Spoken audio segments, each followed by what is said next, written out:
Bendiciones, queridos amigos y hermanos, aquí su hermano Aronis Rodríguez. Quiero compartir algo con cada uno de ustedes, viendo que en la actualidad muchos cristianos y cristianas se están dejando llevar, influenciar de la corriente del sistema de este mundo. Y yo creo que nosotros debemos marcar una diferencia.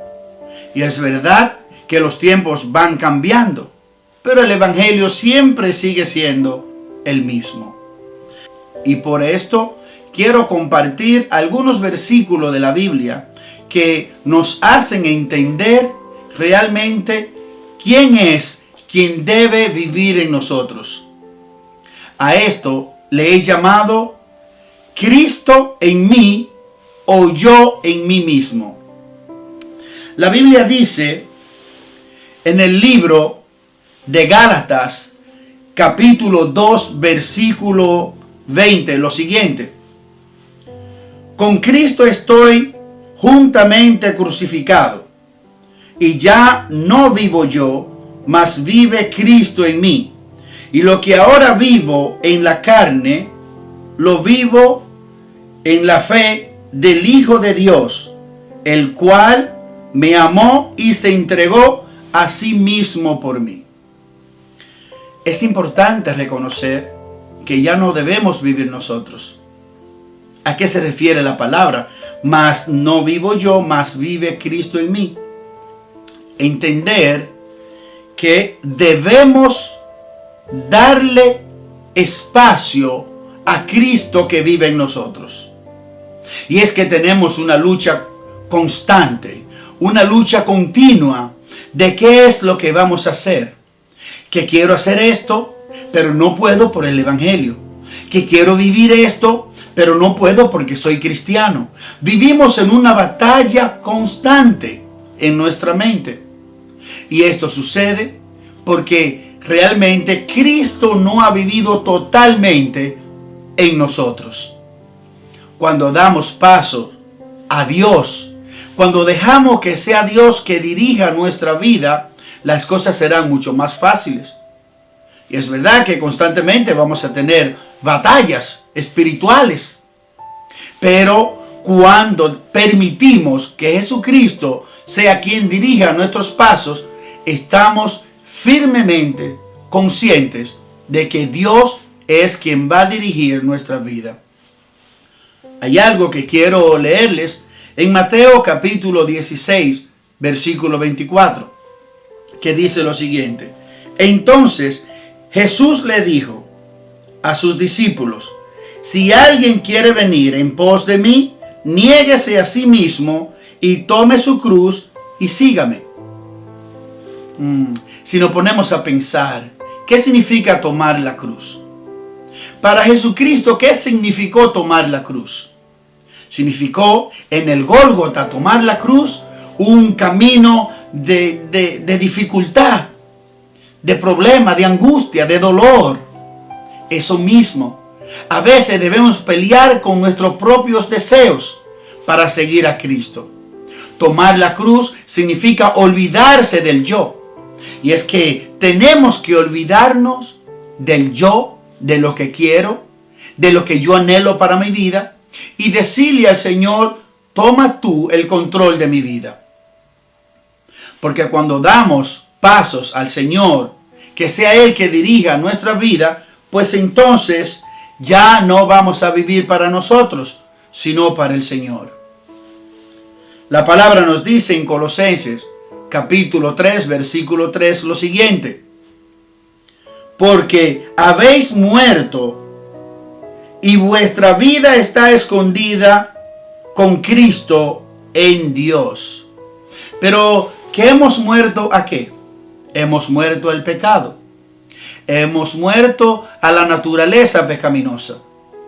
Y es que, ¿cómo vamos a estar de acuerdo con Dios cuando queremos vivir nuestra propia vida? Para poder seguir a Cristo, debemos olvidarnos del yo.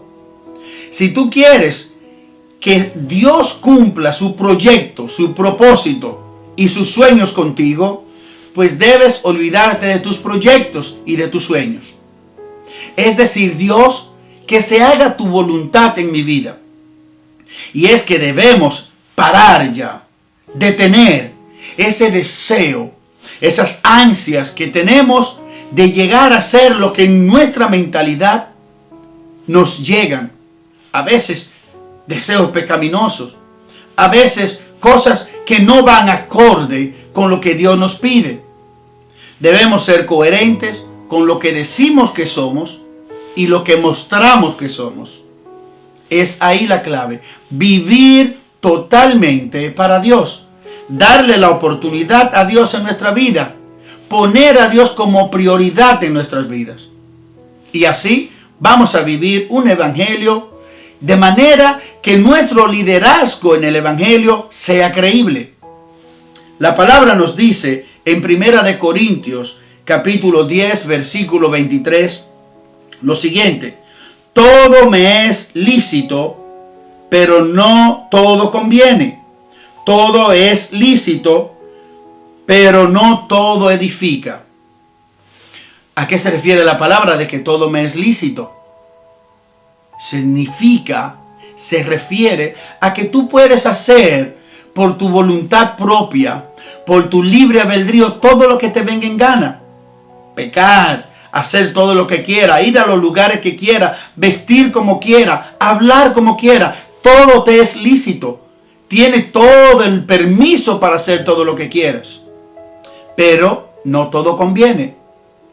No todo edifica. Alégrate, joven, en tu juventud y tome placer tu corazón en los días de tu adolescencia. Pero sabe que sobre todas estas cosas te juzgará Dios.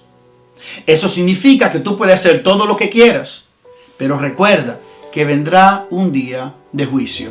Entonces, ¿qué debemos hacer? Olvidarnos de nuestros deseos, huir de las pasiones juveniles, acercarnos a Dios. Todos somos humanos, caemos, pecamos. Vivimos con una naturaleza que peleamos constantemente con ella. Peleamos y peleamos en nuestra mente para mantenernos en el evangelio. Pero la Biblia dice en Santiago que el que llegare hasta el fin recibirá la corona de vida que Dios ha prometido a los que le aman. Esto significa que el evangelio es para valientes. Si quieres ser cristiano, prepárate para la guerra, prepárate para la batalla.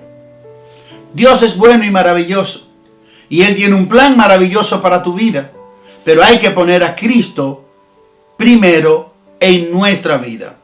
Darle a Él la prioridad de nuestras vidas. Además, la Biblia dice en Santiago capítulo 4, versículo 7, lo siguiente: someteos pues a Dios, resistid al diablo y huirá de vosotros.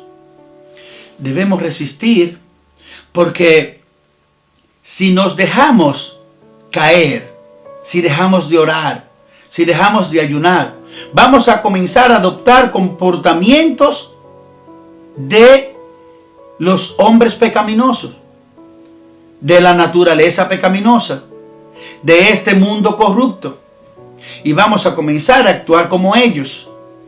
Ahora, ¿qué debemos hacer? Resistir, aguantar, que si viene una tentación, resistir. A veces nos ponemos en lugares donde luego nos arrepentimos. A veces decimos cosas que luego nos lamentamos y nos arrepentimos. Entonces hay que huir de esos lugares. Hay que comportarse como debemos comportarnos. Hablar como debemos hablar, como cristianos. Es verdad que los tiempos van cambiando. Y es verdad que tal vez en la forma de vestir que usamos ahora no es la misma que usaban en el tiempo de Cristo.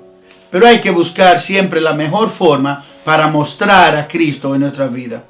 Debemos ser coherentes con lo que vivimos, con lo que vestimos, con lo que hablamos y cómo actuamos, para llevar un evangelio cristocéntrico, de manera que nuestro liderazgo en Cristo sea creíble. ¿Qué quiere decir la palabra? Que si alguno está en Cristo, nueva criatura es. es ser nueva criatura, no solo en el corazón, sino en la mentalidad, en nuestros comportamientos, en nuestras acciones. Cuando cambiamos de mentalidad y de corazón, estas dos cosas te van a ayudar a cambiar también de actitud. Entonces, vamos a comenzar a responder como se debe, a hablar como se debe, a vestir como se debe y a actuar como se debe. Esto es lo que significa que somos una nueva criatura. Mostrar a Cristo. Y aunque tenemos una lucha constante de lo que quiero y no quiero hacer, de qué cosa me impide ser lo que yo quiero, entonces es importante poner primero a Dios para que nuestro liderazgo sea creíble.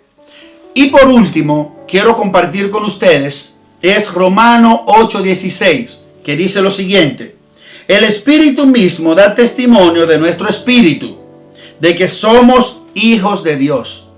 Nuestro mismo espíritu da a demostrar la esencia que llevamos por dentro. Porque muchos decimos, yo soy cristiano, Dios sabe que yo lo tengo en mi corazón y yo amo a Dios. Pero ¿y los seres humanos lo saben? ¿Lo demuestras tú? ¿Es algo que es palpable? ¿Es algo que es visible? ¿Se nota? ¿Es algo que es creíble? Entonces, para que se den cuenta los seres humanos de que eres hijo de Dios, tu espíritu debe estar en relación con el Espíritu de Dios para que pueda dar los frutos. Recuerda, esto se llama Cristo en mí o yo en mí. Ahora, ¿a quién voy a permitir que viva? ¿Yo y mis deseos o Cristo o lo que Él quiere de mí? Dios te bendiga, Dios te guarde. Espero que pueda compartir estas enseñanzas y que hayas tomado nota de todos los versículos bíblicos y que medites en ellos. Dios te bendiga, tu hermano Aronis Rodríguez. Bendiciones.